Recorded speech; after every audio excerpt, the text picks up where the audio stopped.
Admiral Kenna Zhang stood at the window of Lunar Base Alpha, her dark eyes fixed on the seemingly primitive satellite array orbiting Earth. To any observer, especially an alien one, it looked like humanity was still fumbling with basic space technology. That was exactly the point. The holographic display behind her showed the approaching Vraxian fleet, over 5,000 ships strong, each capable of reducing a continent to ash. They would arrive in less than 72 hours, expecting to find an easy conquest. Instead, they would encounter humanity's greatest deception. Status report on the consciousness net, Kenna demanded, turning to face Dr. Marcus Chen, Earth's leading expert in quantum biological engineering. All 3 billion connected humans are maintaining stable sync, Marcus replied, his fingers dancing across neural interfaces that looked like simple tablets. The collective consciousness field is masked perfectly behind Earth's natural electromagnetic signature. The Vraxians have no idea they're flying into the largest coordinated psychic network ever created. Humanity had detected the Vraxian Empire's approach 2 years ago.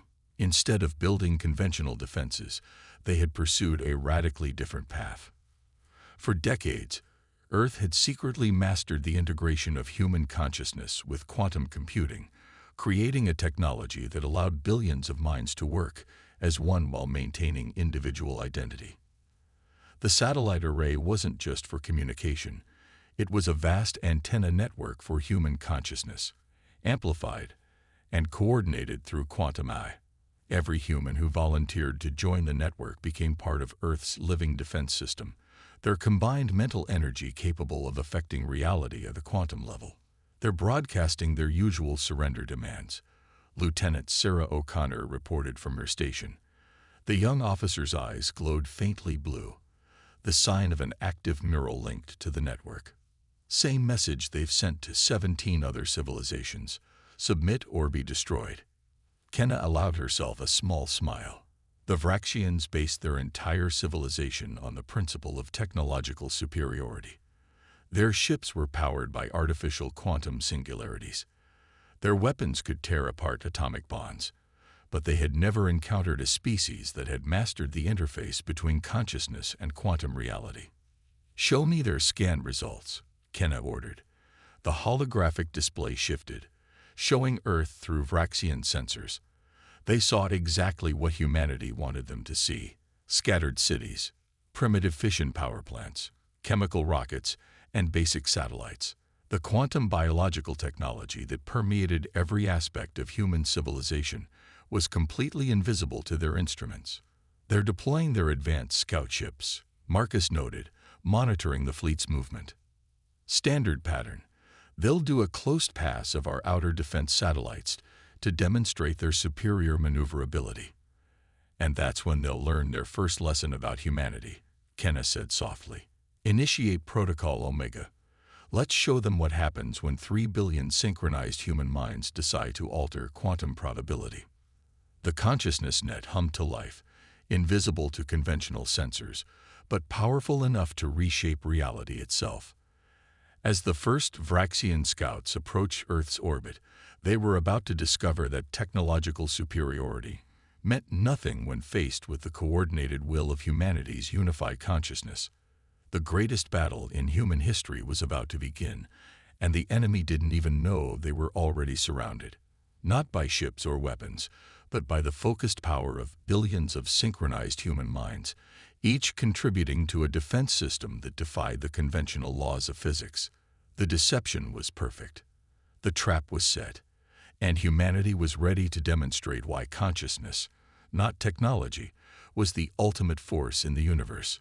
The Vraxian scout ships crossed the lunar orbit with practiced precision, their quantum drives leaving ripples in space-time that their sensors registered as victory signatures. Supreme Commander Vexthor watched from the flagship Eternal Dominion, his crystalline sensory appendages glowing with anticipated triumph. Primitive chemical thrusters on their satellites, his science officer reported with dismissive clicks. Their most advanced weapons appear to be nuclear fission devices. This species hasn't even achieved basic quantum manipulation. Vexthor's satisfaction was interrupted by an urgent alert from the scout ships. Their quantum drives were experiencing unexpected fluctuations, minor but noticeable variations in efficiency that shouldn't be possible in normal space. Back on Lunar Base Alpha, Dr. Marcus Chen monitored the effects of humanity's first subtle attack. 3 billion minds are now focused on increasing quantum uncertainty around their drive systems, he reported to Admiral Zhang. We're not disrupting them enough to be detected as an attack, just enough to plant the first seeds of doubt. The consciousness net operated on principles the Vraxians couldn't comprehend. Each connected human contributed not just their brain's processing power, but their fundamental consciousness. Their ability to collapse quantum wave functions through observation. When billions of minds worked in perfect sync, they could influence probability itself. "Show me the fleet's response," Kenna ordered, her own neural link providing her with a deeper awareness of the collective consciousness field.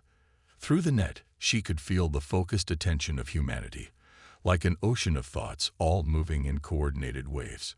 The Vraxian scouts were adjusting their flight paths, running diagnostic checks that would reveal nothing wrong with their systems. To their instruments, the quantum fluctuations appeared to be natural phenomena, impossible to trace to any artificial source. "Second phase initiating," Lieutenant O'Connor announced. The glow in her eyes intensified as she helped coordinate the next stage of humanity's defense. Consciousness Net is now targeting their sensor systems. Across Earth, billions of connected humans shifted their collective focus. Children in schools, workers in offices, people in their homes, all linked through quantum biological interfaces that looked like simple medical monitors. Their combined consciousness began to affect how the Vraxian sensors interpreted reality. "They're seeing what we want them to see," Marcus explained, watching the data streams. "Their quantum-based scanning systems rely on coherent wave functions. We're subtly altering how those functions collapse when they observe Earth." The effects were becoming more pronounced. Vraxian sensors began reporting conflicting data about Earth's defenses. Some scans showed primitive satellites, while others detected phantom energy signatures that appeared and disappeared too quickly to analyze. The seeds of uncertainty were growing. On the Eternal Dominion, Vexthor received increasingly confused reports. "Supreme Commander, we're detecting anomalous readings from the planet," his science officer admitted reluctantly. "Our quantum sensors are showing inconsistencies." "Explain," Vexthor demanded, his crystalline appendages dulling with concern. "The human's technology level appears to fluctuate in our scans. It's as if—" The science officer hesitated, "as if the act of observation is affecting what we see." Vexthor dismissed the concerns. The Vraxian Empire had conquered 17 civilizations through overwhelming technological superiority. A pre-quantum species could not possibly affect their sensors. Yet a subtle disquiet began to grow in his crystalline mind. In Lunar Base Alpha, Admiral Zhang received confirmation that the second phase was achieving its desired effect. The Vraxians based their entire strategic doctrine on certainty, she explained to her command staff. Their quantum technology gives them precise, reliable information about their opponents. We're introducing an element they've never encountered before: conscious uncertainty. Their main fleet is approaching lunar orbit, Marcus reported. All ships are maintaining formation, but their sensor sweeps are becoming more frequent. They're trying to resolve the inconsistencies. Kenna allowed herself a moment of pride in humanity's achievement. The Vraxians were about to learn that consciousness was the one force in the universe that couldn't be measured, predicted, or overcome by technology alone. And 3 billion synchronized human minds were just beginning to demonstrate their power. "Prepare for Phase 3, she ordered. "Let's show them what happens when humanity decides to rewrite the rules of reality itself." The Vraxian fleet's quantum signatures blazed across Earth's sky like artificial stars, visible only to those connected to the consciousness net. Supreme Commander Vexthor had finally lost patience with the scanning anomalies and ordered the fleet into attack formation. The time for observation was over. Multiple quantum weapon signatures powering up. Lieutenant O'Connor reported, her neural interface pulsing with data from the net. They're preparing to launch their first strike. Admiral Zhang stood calmly in the command center, feeling the collective focus of 3 billion human minds through her neural link. Execute Phase 3. Full consciousness convergence. The consciousness net shifted from passive observation to active intervention. Across the planet, billions of humans synchronized their thoughts with quantum precision.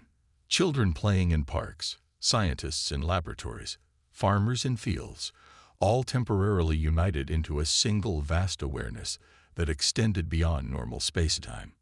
Aboard the Eternal Dominion, Vexthor gave the command to fire. Show these primitives the power of quantum weaponry.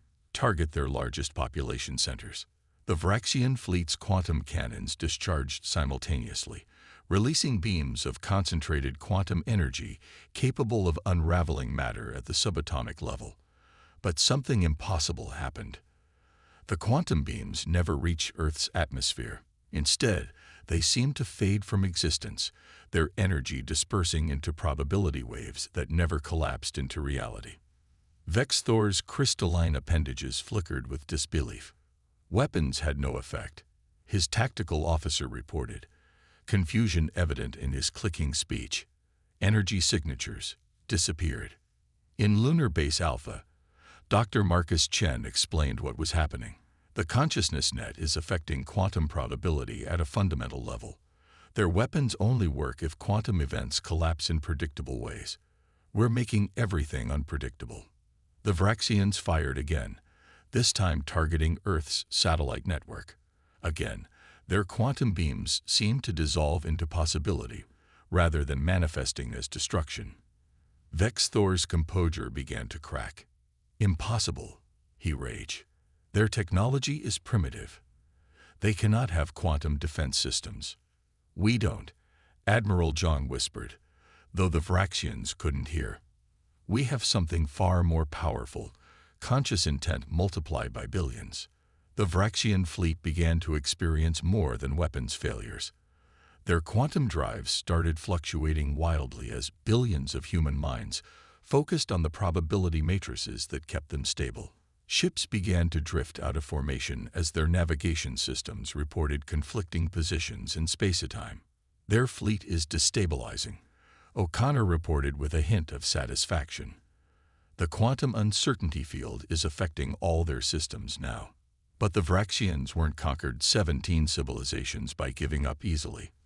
Vexthor ordered his fleet to switch to conventional weapons, plasma cannons, and relativistic kill vehicles that didn't rely on quantum mechanics. They're adapting, Marcus noted with professional admiration. But they still don't understand what they're really fighting against. Admiral Zhang nodded. Initiate consciousness resonance. Show them the true nature of their opponent.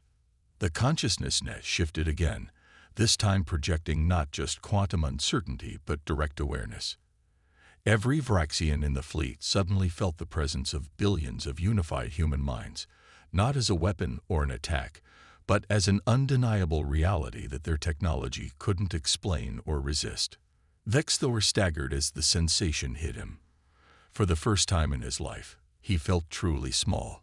His crystalline consciousness, evolved over millions of years, touched something vast and incomprehensible, the combined awareness of an entire species acting as one. What are they? He demanded, his confidence shattered. How can primitives possess such power? The answer came not in words but in understanding. Through the consciousness net, humanity showed the Vraxians glimpses of their true civilization, not the primitive facade they presented, but a society that had evolved beyond the limits of pure technology. Quantum biological interfaces that looked like simple medical devices, AI systems that worked in harmony with human consciousness rather than trying to replace it. A planetary defense network based not on weapons, but on the coordinated will of billions. They're retreating, O'Connor announced as the Vraxian fleet began to pull back. Their formation is breaking up. But Admiral Zhang knew this wasn't the end. They'll be back, she said quietly. What they've seen today will force them to reconsider everything they thought they knew about technological superiority. The real question is, what will they do with that knowledge? The Mind War's first battle was over, but its true implications were just beginning to unfold. Humanity had revealed itself not as a primitive civilization to be conquered, but as something the Vraxian Empire had never encountered before, a species that had transcended the boundaries between consciousness and reality itself. The Vraxian High Council convened an emergency session for the first time in 3 centuries.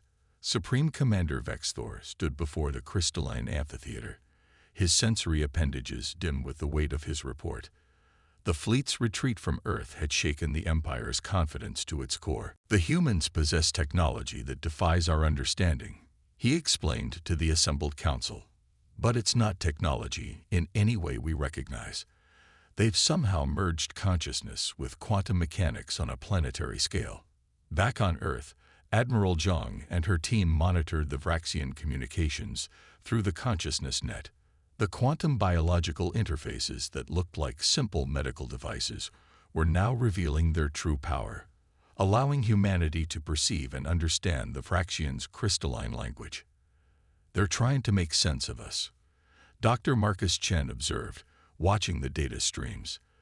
Their entire civilization is built on the assumption that technological advancement follows a predictable path. We've completely shattered that paradigm. In the Vraxian Council chamber, the debate grew heated. How can primitives who haven't even colonized their solar system possess such capabilities? Demanded Council Elder Zixra, her crystal matrix flashing with agitation. Because they chose a different path, Vexthor replied, his experience facing the consciousness net having transformed his understanding.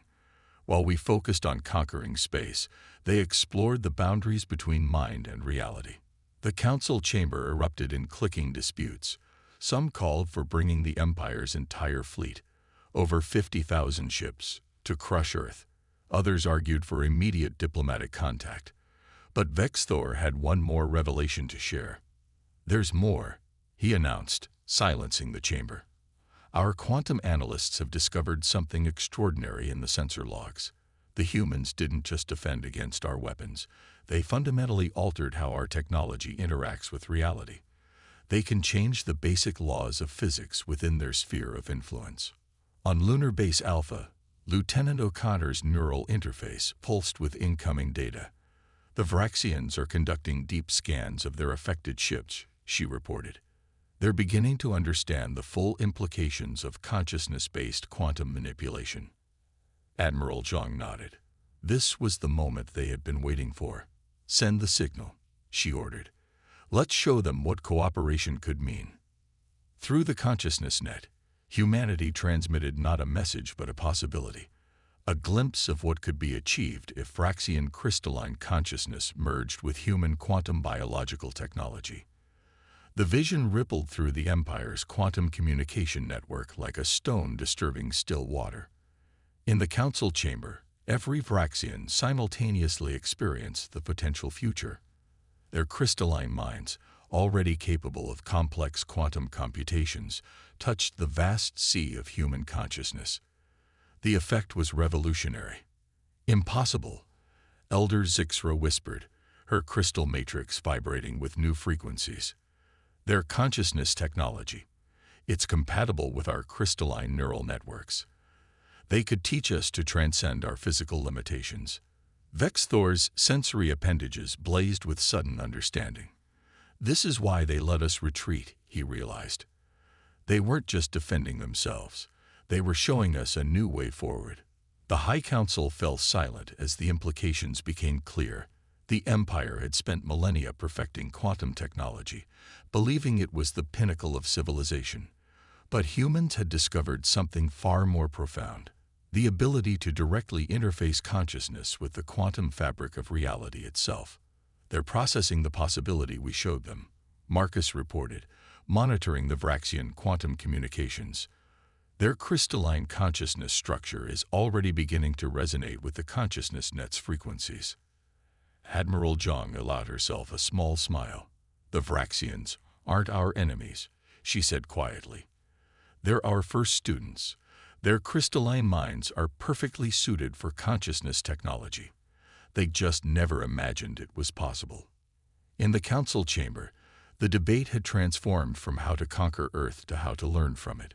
The species that the Empire had dismissed as primitives was offering them evolution itself, a way to transcend the limitations of pure technology and explore the true frontiers of consciousness.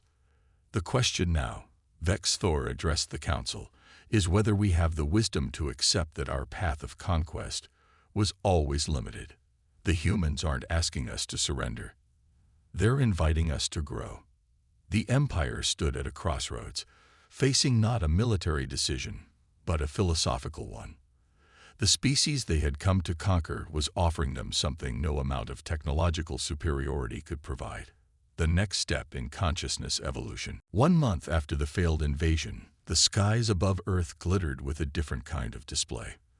The Vraxian diplomatic fleet hung in high orbit, their quantum drives now perfectly stable thanks to the first successful integration of crystalline consciousness with human quantum biological interfaces. Admiral Kenna Jung stood in the newly constructed consciousness integration chamber aboard Lunar Base Alpha, watching as Dr. Marcus Chen made final adjustments to the experimental merger system. Before them, Supreme Commander Vex Thor's crystalline form pulsed with anticipation. "Your crystalline neural structure is remarkable," Marcus explained, his neural interface showing him the quantum patterns of Vraxian consciousness. "It's naturally quantum coherent. In some ways, you're better suited for consciousness technology than we are." "Yet we never imagined such possibilities," Vex Thor responded, his translator no longer necessary, as the consciousness net allowed direct understanding. "We saw consciousness as merely an emergent property of complex systems, not as a force that could shape reality itself." The integration chamber hummed to life as billions of human minds connected through the net, ready to witness the first official joining of human and Vraxian consciousness technology. The Empire's High Council watched through quantum feeds, along with representatives from all 17 previously conquered civilizations. "What we achieved today," Admiral Zhang addressed the assembled observers, "is more than an alliance between species. It's proof that the path to advancement lies not in conquest, but in the synthesis of different approaches to understanding reality." Lieutenant O'Connor monitored the consciousness fields as they began to merge. "Quantum coherence is stable," she reported. "The crystalline matrix is accepting the integration protocols." Vex Thor's form began to glow with new frequencies as his crystalline consciousness touched the vast network of human minds. Through the connection, both species shared not just thoughts but fundamental perspectives on existence itself. Humans experienced the crystalline clarity of Vraxian quantum processing, their minds expanding to encompass new ways of perceiving space-time. The Vraxians, in turn, felt the creative chaos of human consciousness, the emotional depths that their logical crystalline structures had never imagined possible. "This is what evolution looks like," Marcus said softly, watching the data streams that showed consciousness itself being transformed. Not through conquest or competition, but through willing synthesis of different paths. The implications rippled across the galaxy. The 17 civilizations that had been conquered by the Empire now saw a way forward that neither submitted to domination nor required rebellion. The Vraxian Empire wasn't being demolished, it was being transformed into something entirely new. "Our ships are registering unprecedented quantum stability," reported a Vraxian scientist, her crystalline form vibrating with excitement. "The integration of consciousness technology with our quantum drives is improving their efficiency by orders of magnitude." But the technological benefits were secondary to the philosophical transformation taking place.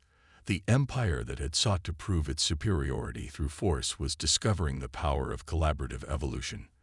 The species they had dismissed as primitive was teaching them to transcend their own limitations. "The consciousness merger is complete," O'Connor announced. "All systems are stable. Integration protocols are successful across all test parameters." Vex Thor's crystalline form pulsed with new colors as he experienced the full potential of merged consciousness technology. "We came to conquer Earth," he said, his thoughts reaching every connected mind. "But instead, Earth has shown us how to conquer our own limitations." Admiral Zhang stepped forward, her neural interface glowing with the combined light of human and Vraxian consciousness. "This is just the beginning," she responded. "Together, we can explore aspects of reality that neither of our species could comprehend alone." The gathered representatives from across the galaxy watched in amazement as the first integrated consciousness field expanded, offering a glimpse of possibilities that transcended traditional notions of technology and evolution. The future would not belong to those who conquered the most territory, but to those who could expand the boundaries of consciousness itself. As the ceremony concluded, humanity had achieved something unprecedented, not just defending Earth, but transforming an interstellar empire through the power of understanding and innovation. The species that had barely reached its own moon had shown the galaxy that true advancement comes not from domination, but from the courage to imagine and share new ways of experiencing reality itself.